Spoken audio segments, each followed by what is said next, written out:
10 passengers dead, dozen unaccounted for, and no one able to say with any certainty how many people were on board the Norman Atlantic when it burst into flames.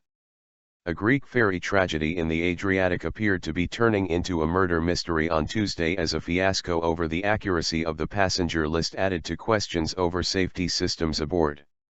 The ill-fated ship claimed 2 more lives when 2 Albanian seamen died from injuries sustained when a cable linking their tugboat to the ferry snapped.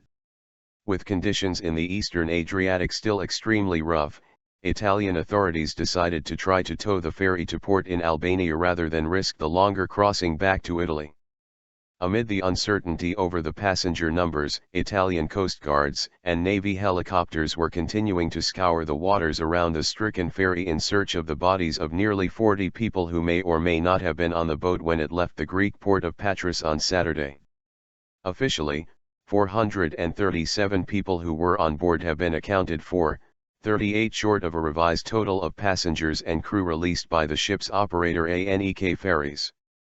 But government ministers in both Greece and Italy have confirmed that there are significant discrepancies between the list released by ANEK and the people saved.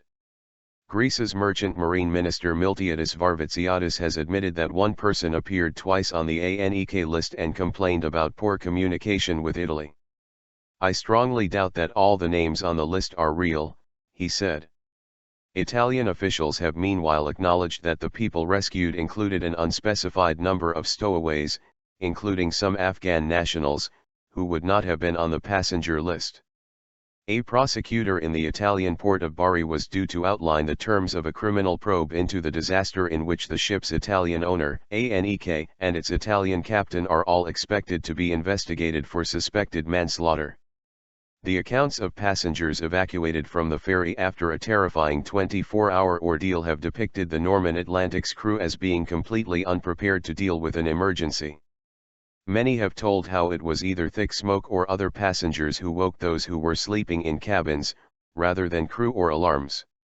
Almost every survivor who has spoken about what happened has said they received no instructions from the crew about what to do.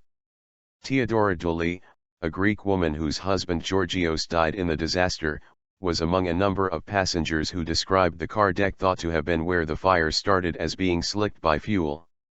"It stank of petrol. The ship should never have left port in that condition," she said.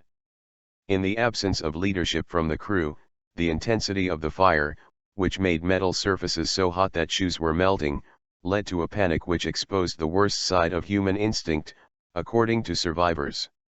Ute Kilger, a passenger from Munich, Germany, described how she had witnessed a portly middle-aged man shove past women, children, and the elderly to ensure he was winched to safety before them. "He just went and sat in the basket, which was clearly designed for children.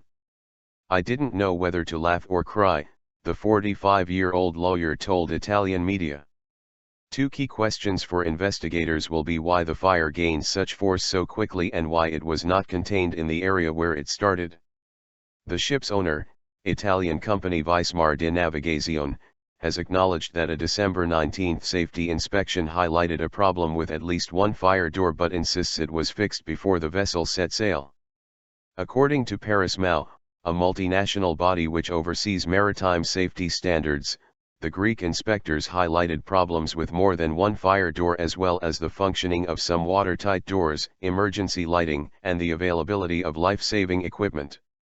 The deficiencies were all registered as having been addressed by the end of the day on which the inspection took place. But Richard Skifferly, Paris Mau's Secretary General, told AFP it was unclear whether all the problems had actually been fixed satisfactorily.